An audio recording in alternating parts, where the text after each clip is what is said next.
Bonsoir à tous, merci de nous être fidèles. Tout de suite le sommaire de votre journal.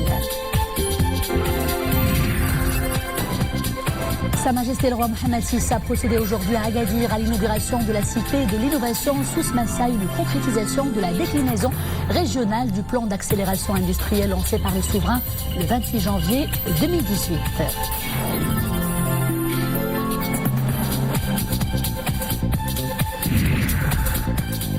Des exposants, des férus, des lettres de tous bords et de tous âges rassemblés à Casablanca pour la grand-messe livresque de l'année, la 26e édition du Ciel, un événement placé sous le haut patronage de Sa Majesté le roi Mohamed VI. La cérémonie d'ouverture s'est déroulée cet après-midi à Casablanca sous la présidence de Son Altesse royale, la princesse Lalla Hasna. Les entrepreneurs nourrissent beaucoup d'attentes et se fixent déjà de nouveaux défis après le lancement par Sa Majesté le roi Mohamed VI du programme intégré d'appui et de financement. Nous suivrons un reportage dans la province de Youssoufia avec une coopérative portée par 3 femmes dont l'ambition n'a d'égal que leur labeur. Après un bilan mi-figue, mi-raisin au titre de l'année dernière, la clémentine de Berkane reprend des couleurs. Cette année, la production est au rendez-vous et les professionnels du secteur sont optimistes. Les chiffres à l'export cartonnent déjà. Nous suivrons un reportage dans une agropole de la province.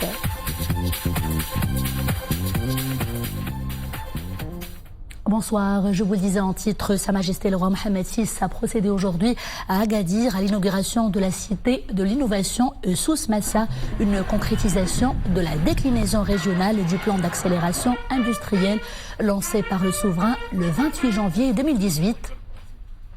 Ce projet pilote dont la réalisation a nécessité une enveloppe budgétaire de 42 millions de dirhams dispose d'un incubateur d'entreprises et de start-up innovantes, d'un centre de recherche et de développement abritant des laboratoires d'identification et analyse des entités naturelles, biotechnologiques et santé, analyse également des résidus, changement climatique et développement durable, eau, énergie et énergie renouvelable et industrie laboratoire. Dotée d'équipements de nouvelle génération, cette cité a enregistré l'installation de 20 structures, dont 14 start-up, 3 clusters, Agadir, Oliopol, Agrotech, Logipol et 3 structures d'accompagnement réseau Entreprendre Agadir, association initiative Souss-Massa. Outre la Cité de l'innovation, la déclinaison régionale du plan d'accélération industrielle prévoit la réalisation d'un technoparc destiné aux PME et aux start-up du secteur des technologies de l'information et de la communication. Ainsi, à ce jour, 211 projets industriels sont suivis, totalisant un investissement prévisionnel de plus de 8 milliards de dirhams.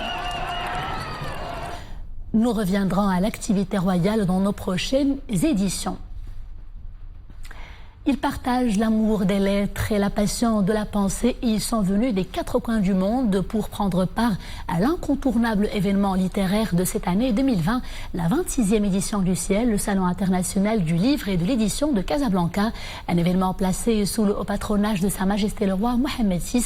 La cérémonie d'ouverture s'est déroulée cet après-midi à Casablanca sous la présidence de Son Altesse royale, la princesse Lalla Hasna. Abdelali Ayad, Atman Tazi, Youssouf Sergui et Mariam El-Missi pour le commentaire. C'est devant une assistance d'écrivains et de professionnels de l'édition que Son Altesse royale, la princesse Lalla Hasna, a donné le coup d'envoi du 26e Ciel. Une grand-messe du livre qui promet d'être exceptionnelle avec un fonds documentaire de pas moins de 100 000 ouvrages. Son Altesse royale, la princesse Lalla Hasna, a notamment visité les différents stands installés à l'occasion dans l'enceinte de la mythique foire de Casablanca.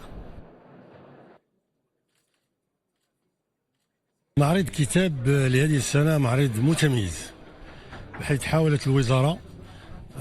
C'est une édition qui s'annonce exceptionnelle. Nous avons fait en sorte que ce salon ne soit plus dédié aux livres mais à la culture marocaine. Nous avons essayé de proposer une offre variée dans un cadre rénové, une nouvelle vision dans laquelle le salon n'est plus uniquement marocain mais plutôt africain et méditerranéen. كتاب ليس هو معرض للمغرب وإنما معرض لإفريقيا ومعرض لدول البحر المتوسط. Invité d'honneur de cette année, la République islamique de Mauritanie se verra rendre un vibrant hommage culturel. Une occasion propice pour les visiteurs du Ciel d'approcher la culture mauritanienne et échanger avec les chercheurs et écrivains de ce pays frère. أكيد هذا الأمر انتظرناه جميعا وهو بلغ في أنفسنا مبلغا كبيرا. C'est un hommage tant attendu. En tant que Mauritaniens, nous sommes honorés de cette consécration qui ne fera que fusionner davantage les cultures de Chenguet à Rabat. هذه المشاركة نعتبرها تتويجا لمشاركات سابقة. C'est une véritable consécration de nos anciennes participations. On aspire être à la hauteur de cet hommage et échanger nos œuvres avec les lecteurs marocains intéressés par notre culture. Les projecteurs sont désormais braqués sur le 26e ciel. Fort du succès rencontré lors des éditions précédentes, le salon dressera cette année le bilan du monde de l'édition marocaine et internationale. Un programme riche et varié qui se décline cette année en une centaine d'activités, tables rondes thématiques, rétrospectives et rencontres directes entre créateurs et publics.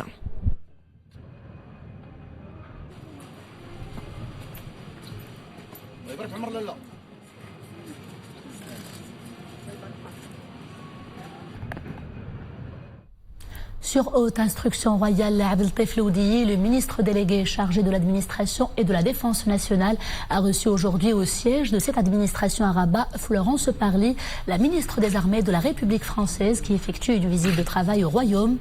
Les deux responsables ont exprimé, je cite, leur satisfaction quant à la solidité, l'excellence et la durabilité des liens privilégiés et du partenariat stratégique qui unissent Rabat et Paris. Les deux parties ont échangé leur point de vue sur la situation sécuritaire régionale, notamment dans l'espace méditerranéen et la bande sahélo-saharienne. Dans ce sillage, M. Loudi a mis en relief l'engagement constant mené par le Royaume sous le leadership de Sa Majesté le Roi en matière de lutte contre le terrorisme et la gestion humaniste de la crise migratoire. Et toujours sur haute instruction de Sa Majesté le Roi Mohammed VI, chef suprême et chef d'état-major général des forces armées royales. Sachez que le général de corps d'armée, inspecteur général des phares, a reçu également aujourd'hui au niveau de l'état-major général des phares à Rabat, Florence Parly, ministre des armées de la République française. Les entretiens ont essentiellement porté sur la consolidation et le renforcement de la coopération militaire entre les forces armées des deux pays. Cette coopération porte globalement sur l'échange des visites, les stages de formation et la participation aux différents entraînements et exercices militaires, ainsi que sur le soutien technique en matériel. Un conseil de gouvernement s'est tenu aujourd'hui à Rabat sous la présidence du chef de l'exécutif Saad Latmani. Au début des travaux de la réunion hebdomadaire, le chef du gouvernement a évoqué les grands axes de l'ambitieux programme de développement urbain de la ville d'Agadir 2020-2024, lancé mardi par Sa Majesté le Roi Mohammed VI. Un programme qui vise à créer l'équilibre nécessaire au développement de cette ville entre ce qui est social, économique, spirituel, religieux ou encore celui relatif au vécu quotidien.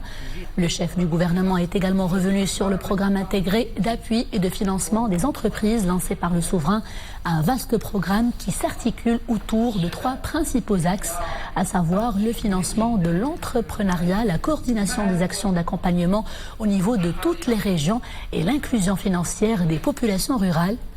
Le Conseil de gouvernement réuni ce jeudi a ensuite approuvé plusieurs projets de décret, notamment celui relatif à la Commission nationale des changements climatiques et de la biodiversité et celui relatif aux universités et établissements publics et la société civile. Intéressons-nous à présent aux relations entre le Maroc et l'Espagne. Rabat et Madrid aspirent à consolider leur coopération bilatérale en matière de maintien de la sécurité dans la région et la lutte contre l'immigration clandestine en Méditerranée. Ces deux questions majeures ont été d'ailleurs au cœur des échanges tenus entre le ministre de l'Intérieur et son homologue espagnol. En visite de travail à Rabat, Fernando Grande a salué l'excellence de la coopération entre les deux pays voisins qui ont réussi à réduire de plus de 50% les vagues de migrants clandestins grâce notamment à leurs efforts conjoints. Plus de précisions avec le ministre de l'Intérieur, Abdelwafil Ftit, au micro de Khadija Jamali. Cette rencontre est une occasion pour faire le point sur la coopération entre les deux royaumes sur l'année passée et les perspectives de coopération pour l'année à venir. Nous avons beaucoup de points de discussion. Nous avons eu beaucoup de points de discussion, mais je peux dire que nous sommes en parfaite harmonie sur la quasi-totalité des points et nous continuons à travailler ensemble pour une coopération dans tous les domaines qui intéressent nos deux pays. L'ambitieux programme intégré d'appui et de financement lancé par Sa Majesté le roi Mohammed VI donnera certainement un coup de pouce à toutes ces femmes qui se livrent à un véritable travail de longue haleine pour améliorer leurs conditions de vie. Exemple tout de suite à Youssoufia avec cette coopérative familiale spécialisée dans le domaine de tissage de tapis. Portée par 3 sœurs aux besoins spécifiques, la structure se porte bien certes, mais quelques difficultés persistent et ces femmes entrepreneurs comptent sur l'initiative royale pour une solution et plus de soutien financier, un soutien financier encore plus large. Et voyons tout cela avec Soumia Belayashi, Hassan Miskour et Mounia Marouche. Commune Chmeïn, au cœur du Moyen Atlas. C'est dans la coopérative Issoua que ces 3 sœurs tissent chaque jour ce produit phare du Moyen Atlas, le tapis Amazir. Cette activité a permis à ces femmes aux besoins spécifiques de devenir 100% autonomes. Motivées par le programme intégré d'appui et de financement des entreprises, ces artisanes envisagent d'agrandir leur coopérative. L'initiative royale nous motive pour aller de l'avant. À présent, grâce à ce programme intégré, je compte faire évoluer mon entreprise, un projet qui va bénéficier à d'autres femmes de la commune, notamment les veuves et celles qui vivent dans le besoin. Grâce au soutien de l'INDH, ces femmes ont pu entreprendre des activités génératrices de revenus et leur projet se porte globalement bien, mais elles ne comptent pas s'arrêter là.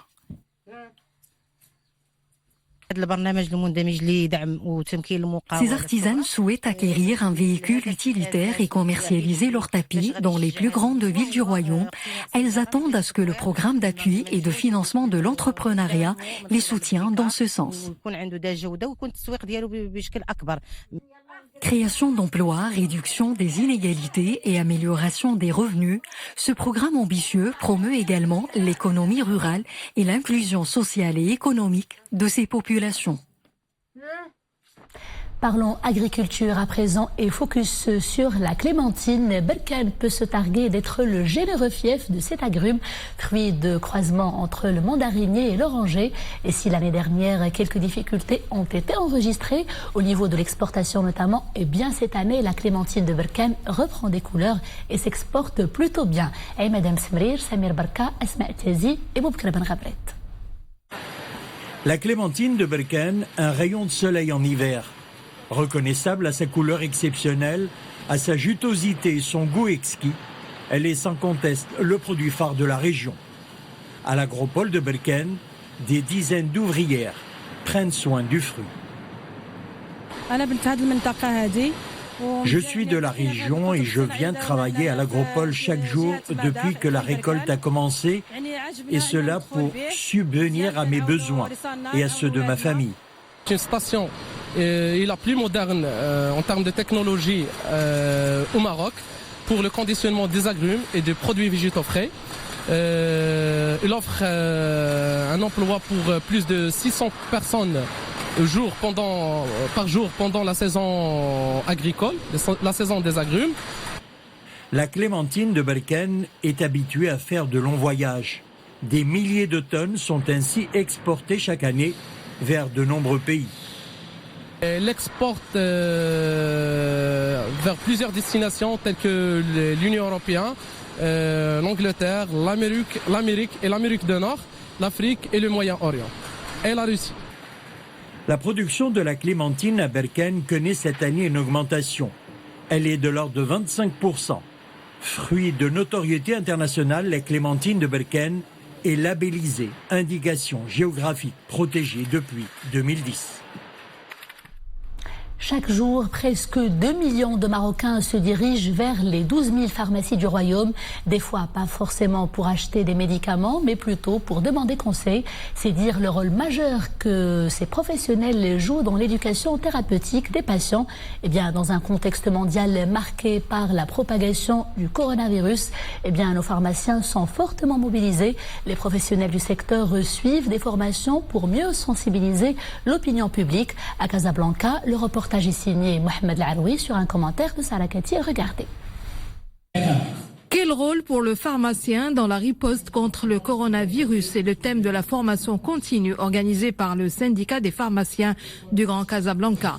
Certes, aucun cas suspecté n'a été enregistré dans notre pays. La vigilance doit toutefois rester de mise. Ce qu'on essaie de faire, c'est apporter une information scientifique vérifiée d'aujourd'hui pour que les pharmaciens soient à jour de leurs connaissances concernant cette maladie et pour qu'ils puissent transmettre des informations vraies à la population. Aujourd'hui, le pharmacien joue un rôle pleinement important dans le conseil, dans le suivi thérapeutique et dans les conseils hygiéno-diététiques. Donc aujourd'hui, c'est une formation continue pour une mise à niveau pour permettre quand même aux pharmaciens d'être au courant de ce qui se passe pour qu'ils puissent jouer pleinement leur rôle au quotidien dans la pharmacie. Il s'agit de rassurer l'opinion publique que le système national de veille de surveillance épidémiologique a été renforcé et que le dispositif de diagnostic virologique et de prise en charge d'éventuels malades est opérationnel. Le mot-clé pour les pharmaciens reste donc le conseil pour l'hygiène et la propreté afin d'éviter la contamination. Le coronavirus, justement, la Chine continue de compter ses morts. Le dernier bilan fait état de plus de 563 décès. Malgré les nombreuses mesures de restriction lancées par le pays, la contamination ne cesse de s'intensifier. Plus de 28 000 personnes sont désormais atteintes.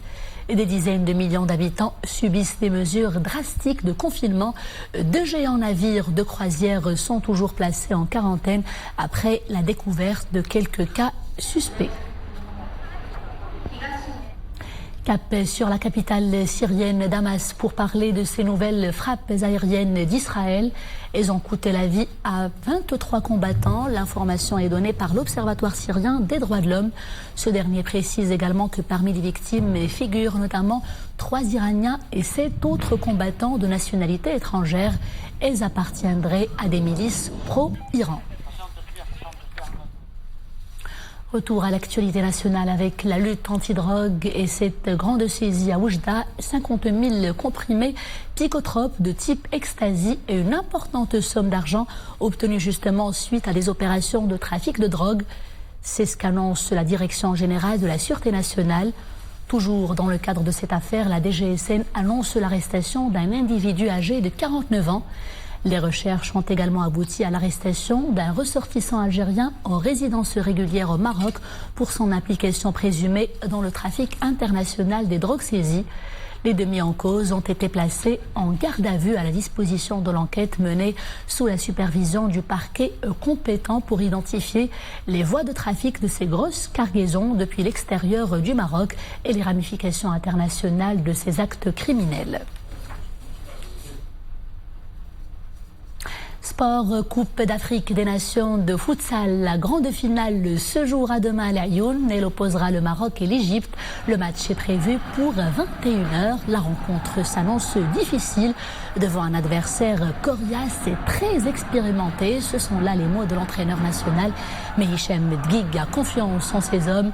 Ils vont disputer cette prestigieuse finale avec un moral de champion et surtout qu'ils ont déjà composté leur ticket pour la Coupe du Monde de la discipline. Nous leur souhaitons bien évidemment beaucoup de chance et de courage pour toutes ces belles aventures sportives à venir. C'était l'un des derniers monstres sacrés d'Hollywood et il nous a quittés aujourd'hui à l'âge de 103 ans. Je vous parle du grand acteur américain Kirk Douglas. Nous lui devons Spartacus, Les Sentiers de la Gloire ou encore La vie passionnée de Vincent Van Gogh. Des films cultes pour lesquels il a eu plusieurs prestigieuses distinctions mondiales, sauf l'Oscar. Douglas a fini par remporter un Oscar d'honneur récompensant l'ensemble de sa carrière. C'était en 1996. Douglas laisse derrière lui une dynastie du cinéma dont son fils, l'incontournable Michael Douglas, et sa belle-fille Catherine Zeta-Jones.